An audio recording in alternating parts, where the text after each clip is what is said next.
panel, et comme notre deuxième République n'a pas autre choix que d'effectuer qui est dans les tiroirs depuis longtemps, qui est à notre point de vue, au sein de Solidaire, essentiel pour que justement ce Parlement puisse accomplir son rôle.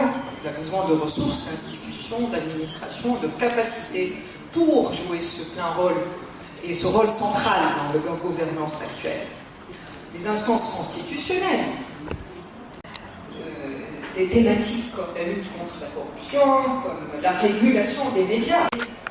On a des instances provisoires qui sont affaiblies et vidées de leur essence. Et ça, les études, et d'ailleurs au sein de Solidaire, nous avons effectué plusieurs études sur le rôle des instances qui doit être revu, et les lois qui les régissent doivent être revues pour leur donner plus de prérogatives et plus d'efficacité dans leur travail qui est nécessaire par rapport à ce processus. Jouerait le rôle du dialogue social aujourd'hui, et qui est une instance constitutionnelle qui devrait être mise en œuvre avec une loi organique. Les délais sont dépassés, nous n'avons toujours pas mis en place ces instances, ni la Cour constitutionnelle. La décentralisation, elle ne se limite pas de plus en plus notre économie. Alors, pourquoi cette transition inachevée? Pourquoi autant à revoir? On a parlé de la consolidation de l'administration et des institutions de l'État. Pourquoi le consensus politique? Aujourd'hui, on parle de revue de consensus. Quels sont les mécanismes alors pour mettre en place un dialogue, pour mettre en place des réformes? Quel contrat social? Est-ce qu'on est devant une boucle? Est-ce que c'est l'économie qui va faciliter le déblocage politique, ou est-ce que c'est le politique qui va débloquer l'économie et ensuite le social? Donc, est-ce que tout cela est lié? Tunisienne d'études politiques. Alors, il a publié beaucoup d'ouvrages sur le monde arabo-musulman, le libéralisme et liberté dans le monde arabo-musulman, le déficit démocratique, ce Bourguiba et Ben Ali, c'est intéressant, la révolution, la constitution, la gouvernance entre le citoyen et le politique, etc. La liste des ouvrages est longue. Professeur Hatbrad nous parlera aujourd'hui alors de la gouvernance politique et de la gouvernance. Alors je vais essayer de trouver le programme. Adapter et améliorer l'effectivité du régime politique. Merci. Merci.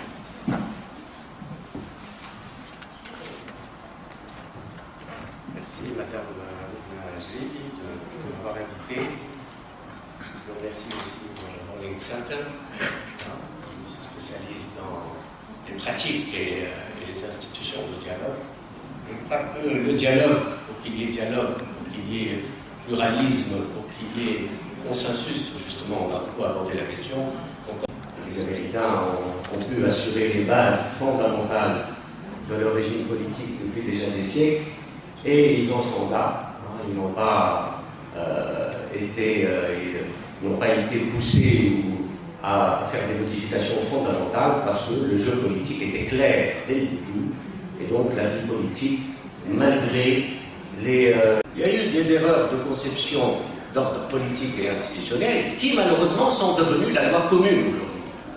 La loi commune de la vie politique. Et je crois que vu devant ses yeux le spectacle du chaos de la vie politique tunisienne, le régime politique est devenu le régime des partis. On parle de pluralisme. C'est le pluralisme. Je crois que les islamistes, en quelque sorte, les principes, en essayant de confectionner des règles qui permettent que les islamistes gardent leur influence, qu'ils soient dans la majorité ou qu'ils deviennent dans l'opposition. Donc, ce qui prévalait chez eux, c'est non pas l'équilibre, ne leur permettait pas de confectionner des institutions politiques stables et durables. On choisisse un régime parlementaire ou que l'on choisisse un régime présidentiel. où l'essentiel, c'est de choisir ce régime conformément à ses règles de base. C'est pas un pays puisse fonctionner durablement et harmonieusement, quelle que soit la majorité au pouvoir. Quelle que soit la majorité au pouvoir, les laïcs ou les islamistes. Et d'ailleurs, on l'a vu que en Tunisie, on a établi un régime parlementaire où le Parlement peut mettre en cause et voter la méfiance ou la défiance contre le gouvernement, qui est dissoudre le Parlement. Qui dissout le Parlement dans le système qui a été choisi par les islamistes? C'est le président de la République. Et ce n'est pas un hasard, c'est que si il y a eu une impossibilité de dissolution du Parlement par le président de la République, parce que les procédures, c'est très compliqué de la dissolution. Le régime parlementaire doit tourner autour du chef du gouvernement, qui est l'autorité centrale du régime. De fait, en Tunisie, tout tourne autour des compétences du chef de gouvernement qui, d'après la Constitution, je crois, il définit, elle peut me corriger, c'est lui qui définit la politique générale de l'État, d'après la Constitution, alors que dans le passé, on se souvient, c'était le président qui... Il faudrait peut-être un peu résoudre, mais on va laisser le débat. Si Mahmoud Ramdan, beaucoup parle aujourd'hui du statut socio-économique, est-ce que c'est le politique, c'est la stabilité, est-ce que c'est l'absence de vision qui aujourd'hui fait que ce qui est légitime, il y a des augmentations salariales, les recrutements massifs, mais en quelque sorte qui ont donné lieu à ce grand déficit budgétaire et des équilibres macroéconomiques. Donc, d'un côté social pour donc remettre cette relance économique, remettre ces réformes structurelles dans le pipe et donc repenser à un consensus, je dirais, socio-économique en quelque sorte, vous en tant que praticien, en tant que... C'est le suivant. C'est en anglais, to what extent the dialogue between different political actors can define la politique socio-économique. Je comprends derrière ce titre qu'il y a une peur ou une inquiétude du moins qu'il n'y ait pas de dialogue entre les différents acteurs politiques et que, faute de ce dialogue, il n'y a pas de définition de la politique socio-économique.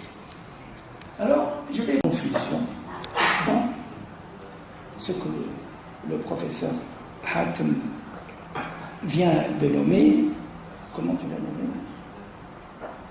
Le consensus. Et au-delà du consensus, la confusion.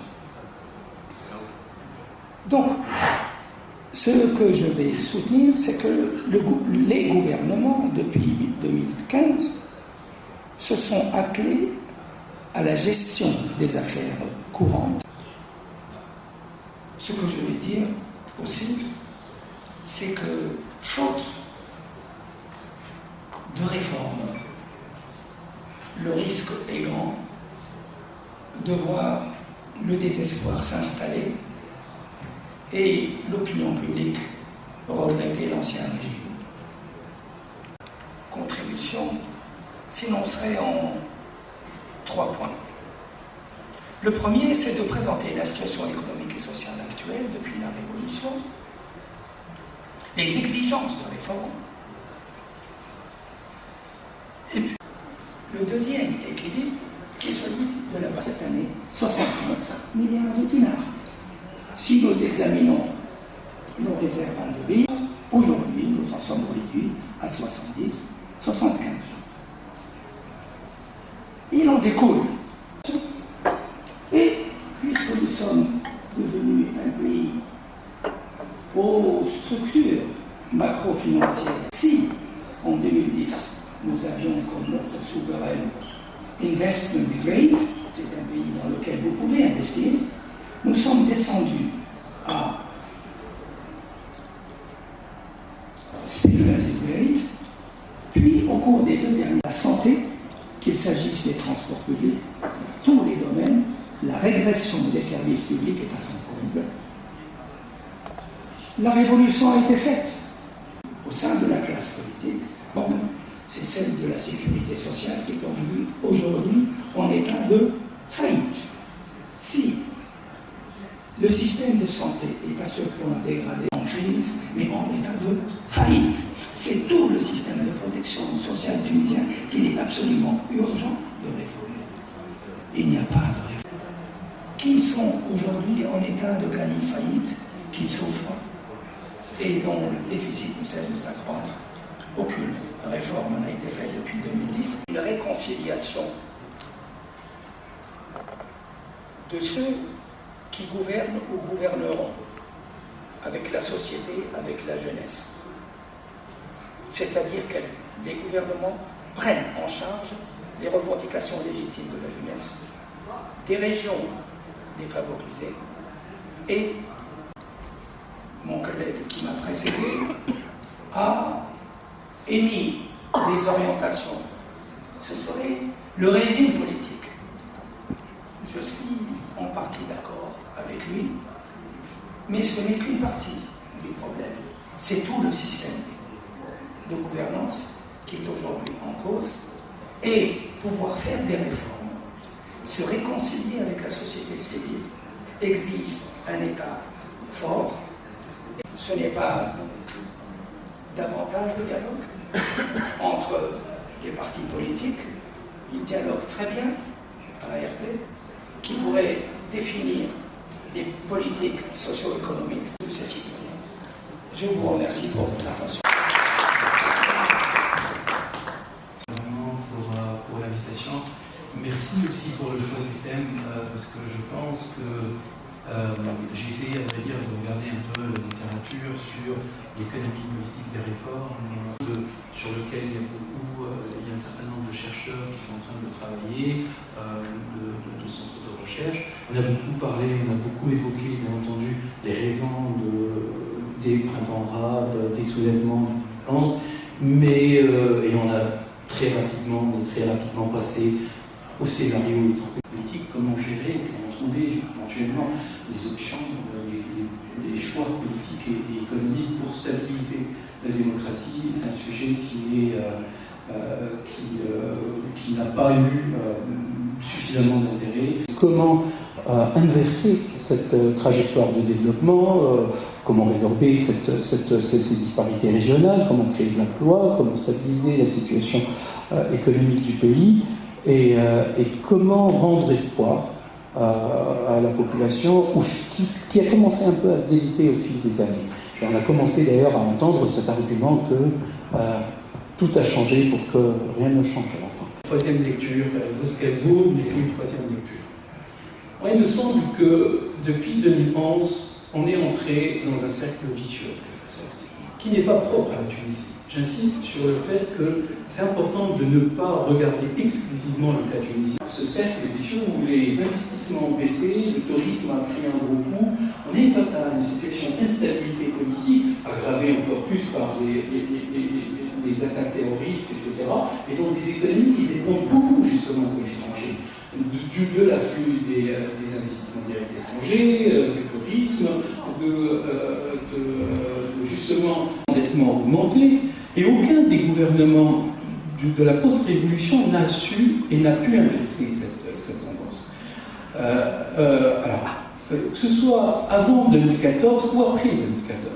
Et en réalité, c'est intéressant de se poser la question, pourquoi justement? Pourquoi ces gouvernements successifs ont eu tellement de mal en particulier le FMI, avec des conditionnalités, avec des contraintes énormes à mettre en place sur les coupes budgétaires, sur la privatisation des entreprises publiques, etc. Il me semble que les différents gouvernements du pays ont dû faire face à des réformes coûteuses politiquement et dont les avantages économiques sont différents. Aucun des gouvernements n'aurait pu mettre en place les réformes qu'il était censé mettre sans en subir et en payer le prix politiquement. et sans en tirer, et il n'allait pas tirer les coûts économiquement, parce que c'est des réformes mais plutôt de se neutraliser. Personne ne peut gouverner tout seul et où il faut créer ces consensus. Et gouverner. Parce que ce qui manque réellement, c'est cet horizon. Contrairement à la transition espagnole, portugaise, ou dans les pays de l'Est européen, elles avaient un horizon clair. Il faut faire les réformes pour aller dans un sens. Nous, en Tunisie, on ne peut pas, on n'a pas. On ne le voit pas, cet horizon. On fait des réformes, on assume des coûts sociaux, on paye le prix pour aller où? L'appartenance à l'espace économique européen, au marché unique. Parce qu'on avait entendu en Europe à un moment que la Tunisie pouvait être la Norvège du Sud. On raté le momentum, comme on dit, le moment, parce que c'est bien d'avoir un prix Nobel, et il fallait peut-être s'appuyer sur ce prix Nobel pour essayer de créer un horizon, pour ancrer la transition tunisienne, parce que bon, c'est plus la peine un peu de s'étendre sur cette proposition du marché unique, mais ça aurait permis de mettre à niveau le pays, pas l'économie tunisienne, mais tout le pays en termes d'acquis communautaires, en termes de réforme judiciaire, en termes de réforme de la bureaucratie, etc., du cadre des législations, etc. Mais bon, c'est plus